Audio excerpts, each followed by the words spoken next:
Okay, magandang araw sa inyong lahat guys. So mayroon tayong bagong balita.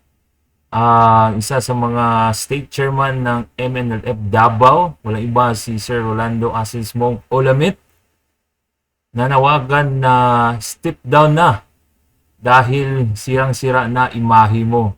Din sinabi din ni Sir Rolando na kung sino ang naglagay sa kanya, yun ang nagutos sa kanya. So, halatang-halata naman. So, wag na natin patagalin. Pakinggan na natin ang mga malulupit na banat ni Sir Rolando Asismong Olamit, walang iba kundi ang State Chairman MNLF Davao, dahil willing sila magbigay ng security para sa ating VP Sara Duterte. So, panoorin natin guys. Sir Francis, sa isang panayam kay PNP Chief Romel Marbel, sinabi niya at nabanggit niya na wala silang nakikitang threat laban dito sa Pangalawang Pangulo, kaya kailangan na bawasan yung mga tauhang nagbabantay sa kanya. Sa inyo po, bilang bihasa, pagdating po sa usaping seguridad, ang Pangalawang Pangulo po ba ay nakikita ninyo, ma-assess nyo ba na walang banta laban sa kanya? Very obvious. Sa tingin ko lang sa lahat ng nakikinig, Assalamualaikum warahmatullahi ta'ala wabarakatuh. Very obvious ang ginawa na magtanggal ng security para the Vice President will be open to any accident, incident, whatever. Vulnerable yan. So, parang ipamukha sa buong mundo na yan, nag-iisa na lang siya, etc. Parang matanggalan ng pwersa, talagang vulnerable siya. So it is a violation yan. Gaano namang kahalaga na yung mananatili sa kanya na security ay meron siyang trust and confidence? Kasi napansin niya, yung pawang mga tinanggal sa kanya, yung matatagal na rin sa kanya, galing sa Mindanao, yun pa yung mga nilipat dito, tapos yung mga meron namang ibinigay doon, na yung mga natitira, pero hindi siya yung pumili. Gaano kahalaga na meron kang trust and confidence sa yung nakapaligid sa'yo? Number one, pinakamahalaga talaga na yung security mo, trusted mo talaga yan. Mahirap maglagay ng security na wala kang tiwala. So, hindi ka mapalagay talaga dyan. So, deliberate yan na gano'n ang ginawa sa para ma-demoralize ang ating Vice President, the second highest office of the land. Dapat hindi nila ginawa kay Vice President Inday yan. Very obvious talaga. Opo, at si Senador Ronald Bato de la Rosa nag-post po na kumbaga nanawagan sa lahat ng mga nasa o galing ba sa security sector o marunong ng armed combat na willing, no, bayanihan para sa pagbibigay ng seguridad dito kay Vice President Inday Sara. Sinigundahan naman ito ni Senador Robin Hood Padilla at ni Senador Bongo, at nakita ko rin po sa post ninyo na handa rin kayo na magbigay ng seguridad po sa Pangalawang Pangulo. Yes, it is incumbent for us, obligasyon namin. Hindi namin pwede mabayaran ang pag-secure ng mga Duterte sa amir namin, ng aming founding leader, Professor Normis Suarez, na nandito sa Davao. Malaki ang utang na loob namin sa kanilang pamilya.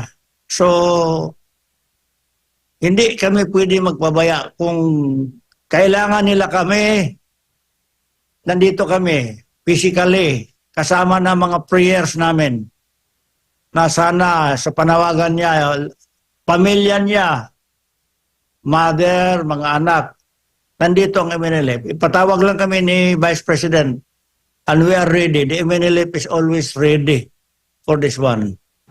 Anytime. Mm-mm. Opo. Ready kami. Ito ang answer namin sa panawagan ng mga mahal natin ng mga senador, sila Senator Bongo, Senator Bato, at saka si Senator Robin. Here we are, the MNLF. We are ready.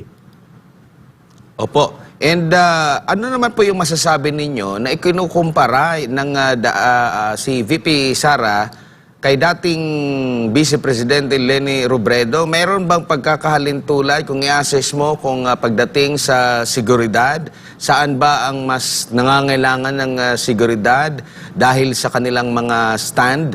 Alam naman natin, vocal si Pangalawang Pangulo Inday Sara Duterte sa paglaban dito sa CPP, NPA, NDF mula pa noong ito ay alkalde at hanggang sa kasalukuyan. Unlike dito naman kay VP Leni, di ko lang alam kung sino po yung talagang meron siyang mga matinding mga pronouncement po.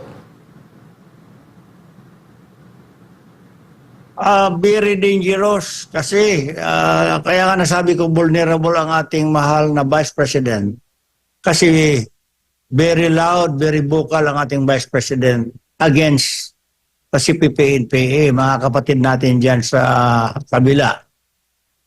Itong NTF-ELCAC na issue, strong ang support ng ating mahal na Vice President.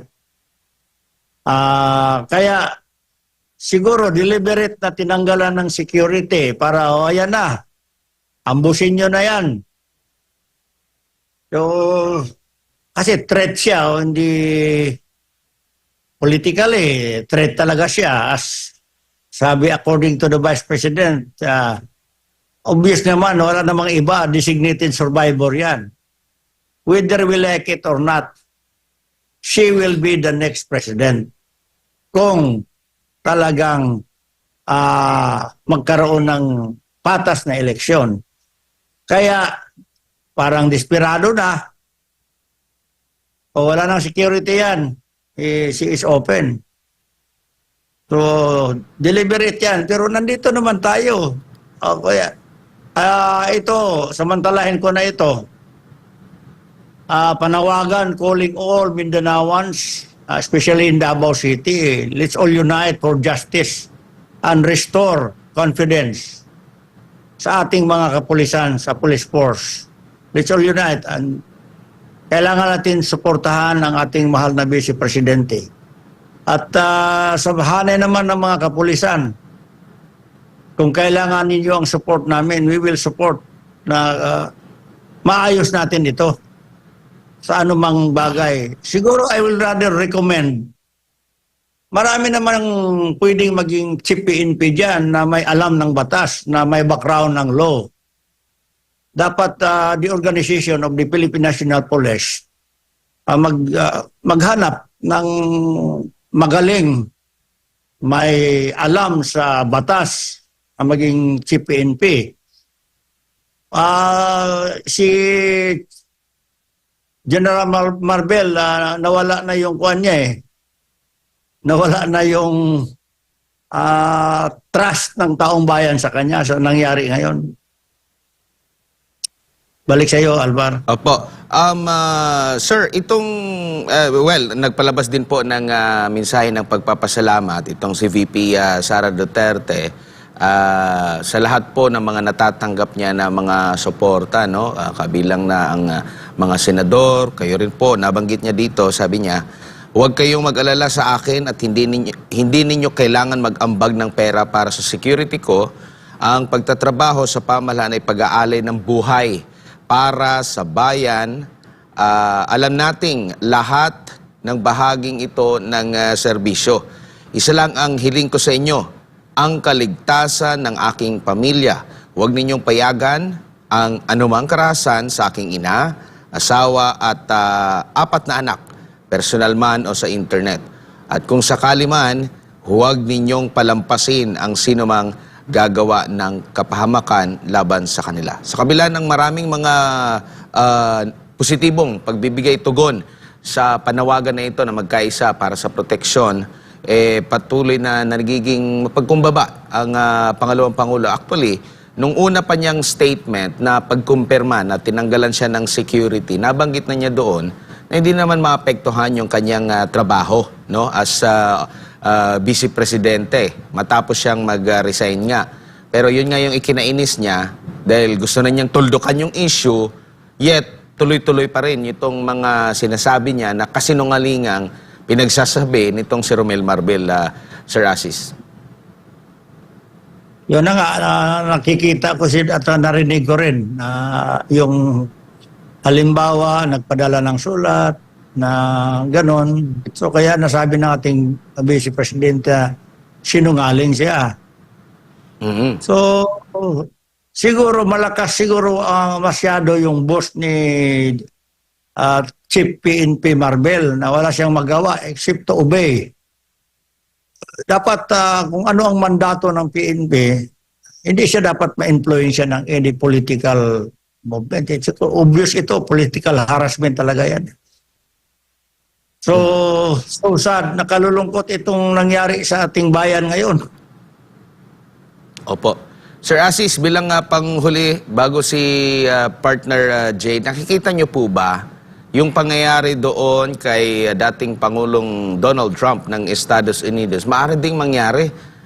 Siya, ano na siya kumbaga former siya, nasa ano na siya, kumbaga civilian, balik civilian siya, doon siya yung pambato ng Republican. Pero ito, nasa nasa mismong pamumuno pa, pangalawang Pangulo natin. So maaari din na mangyari yung nangyari doon kay Trump dito kay Vice President Inday Sara? Of course naman. Kaya nga, naisipan ko volunteer, mag-post ng security na tutulong tayo sa pag-provide ng security kasi hindi natin pwede ma-underestimate ang kalaban. Banta ng buhay ng ating, kung desperado na ang kalaban, mag-resort na yan to any eventualities para lang mawala yung banta nila sa politika. So, posible na mangyayari yan, ang nangyari kay Donald Trump dito sa kay VP Inday. Kaya kailangan manawagan na tayo na mag-ambag-ambag, magtulong-tulong na lahat. Lalo na tayong taga Davao. Maggawa na ng coordination kung sino man. Ito mga retired generals ng mga kaibigan, just call me, alam niyo man ang number ko. Mag-ipon-ipon tayo, then let's consult the Office of the Vice President kung kailangan ba, necessary ba, and we will plan for the necessary measures, paano natin maayos ang security ng ating mahal na Vice President Inday Sara Duterte. Sir, mayong gabi si Jade po ito. Kanina nabanggit po ninyo yung boss ni Marbil. So, ang ibig pong sabihin, hindi malayo na may kinalaman po ba sa desisyon ni Romel Marbil ang Pangulo Bongbong Marcos sa pagtanggal nga ng security personnel kay VP Inday? Parang ganun ang tono Jay, kasi kung si Marbil, imposible naman darating siya sa posisyon na yan, sa rank na yan, wala siyang alam sa batas, wala siyang alam sa jurisdiction ng kanyang mga operations. May mga boundaries man yan. Kung mag-exceed ka na, alam niya yan. Rest na yung opisina niya, rest na yung position niya. So hindi lang niya siguro matanggihan kung sino ang naglagay sa kanya. Kung sino man ang naglagay dyan sa kanya, yun ang nag-utos sa kanya. So wala siyang magawa to execute. Kung ano man ang nasa ilalim ng plano na yan, lalabas at lalabas din yan. Hindi yan, lalabas din yan. Oo, gaya nga sinabi po ninyo, sir, mismo ang Vice Presidente, wala nang respeto dito sa hepe ng PNP. Sa tingin mo, suportado din ba ninyo yung mga panawagan ng ating mga kababayan na dapat umalis na sa pwesto, mag-resign na itong si Romel Marbil bilang hepe ng PNP? Yes, Brother Romel, step down na. Sira na talaga yung image mo. To save your neck, step down para may moral ka pa dyan. Bitiwan mo na yan. Mainit na masyado yan. Then say sorry for your boss. Sabihin mo, boss, ipit na ako masyado. I have to resign. Para to save the image of the Philippine National Police also. Tapos maglagay kayo dyan ng Philippine Police. I will recommend. I am very sorry. Pero my recommendation, kailangan may background sa law ang magiging chief PNP. Sa kanyang pamumuno ho ba, sir, nakita nyo ba maraming nagawa itong hepe ng PNP ngayon, itong si Romel Marbil? Ito nga, yung nangyari doon sa QGC, under sa pamumuno niya plus ito kay BP Inday, pamumuno niya, talagang malas masyado. I am very sorry. Wala talaga. Mahirap talaga i-commend ang mga nangyayari under the watch of itong si General Marbel sa pamumuno niya. So I will support sa mga panawagan. I am with them na step down. I am very sorry, Brother Romel Marbel. Bukod nga sa walang paggalang sa pangalawang Pangulo, sir, nakita din po natin kung paano niya kinikilala, o hindi nga kinikilala, itong karapatan ng mga nasa iba't ibang relihiyon, mga naniniwala, nananampalataya, tulad ng KOJC. Dahil nga itong mga kapulisan, hindi ho ba malayo din na siya din ang nasa likod nung yung mga armadong pag-atake ng mga armadong otoridad dyan sa mga KOJC compound? Sa tingin po ninyo? Of course, wala tayong ibang pagbintangan kasi siya ang chief PNP, siya ang pinakataas ng organisasyon. Totoo. Kaya kung ang QGC kailangan kami, ang MNLF, nandito lang kami para we will volunteer, magbantay sa inyo dyan kung kinakailangan. Not naman really for whatever. Physical lang, wala kaming barel, dyan kami sa labas. Para lang makita na wala talaga yung threat. Mawala yung threat. Kasi traumatic na, nabalitaan ko, traumatic na yung mga bata dyan sa loob, mga pamilya, everywhere. Kaya na talagang kawawa, naawa talaga ako. Opo, tulad nga ng sinasabi ng Vice Presidente, akala niya yung banta natin sa seguridad ay mula sa mga external element. Yung banta pala mula sa mga opisyal ng gobyerno, tulad ng ating kapulisan, ay yung mga KOJC missionary workers po, ay mismo saksi unang-una sa harassment, intimidation, at pagteteror, no? Pananakot na idinudulot po nitong mga kapulisan sa paligid ng mga KOJC compound. Para lang din sa kaalaman ng ating mga kababayan, may mga personnel po ng mga kapulisan dyan sa paligid ng KOJC compound, Sir Olamit, na alam po ninyo yung kanilang mga sasakyan, walang mga plaka. Nagsusuot sila, walang mga name, walang mga pangalan. Paano sila mare-recognize ng mga missionary workers? Ang nakakabahala kasi, baka mga rebelde ito, mga eskalawag na mga pulis, ginagamit ng kapulisan. Nagtatanong lamang po. Exactly. Siguro, palitan yan sila ng kung gusto talaga nila magtrabaho kasi siniswildahan, sinasahodan yan sila. Pwede man sila magpatrolya dyan, wag lang sila magharas. Then display nila yung kanilang pangalan para official. Ang QGC naman, mabait naman yan. Libre pa kayo pagkain dyan, libre kayo snack dyan. Magpakilala lang kayo, nandito kami, magbantay sa inyo. Diba? Diba, Jay, kung gano'n ang gagawin nila? Yes, sir. So, ayun guys, napakinggan natin si Sir Rolando Asis Monk Ulamit. So, nakahanda na po si Sir para magbigay protection para sa ating Vice President Sara Duterte. Then, talagang matindi yung panawagan niya kay Romel.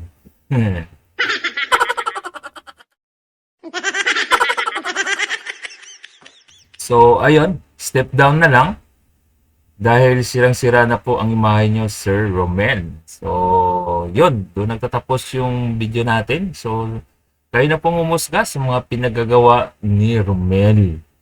Dahil hindi na talaga kaya-aya dahil sinisira niya na ang ahensya ng mga pulis dahil siya mismo ang pinakaulo, siya na mismo ang pinakasinungaling. So, kung mapapansin nyo, pababa, di ba? Doon sa sinabi ni City Mayor Basti Duterte, talagang sinungaling na rin yung regional director, walang iba si Torre. So, pag sinungaling ang ulo, lahat dyan sa baba sinungaling na. Kahit yung mga kapulisan na nandyan sa paligid ng QJC, pag tinanong mo, bingi na. Nakakabingi na talaga. Dahil hindi na rin sumasagot, walang mga nameplate, walang mga plate number yung mga sasakyan, nag-aaligid, pag tinanong mo, hindi makasagot. So, ayun, talagang ang tindi nagagawa ng kasinungalingan dahil pag sinungaling na yung ulo, pababa mga sinungaling na talaga yan. So, talagang nakakapusang rin talaga. So, kayo na pong umusga mga kababayan, lalo na sa lahat ng mga dabawin nyo. Kayo na pong umusga. Salamat sa inyong panonood. Nawa i-like at i-share natin yung video ito para sa mga kapatiran, kababayan natin na hindi nakapanood nito guys. So, God bless sa inyong lahat. Magandang araw. Peace.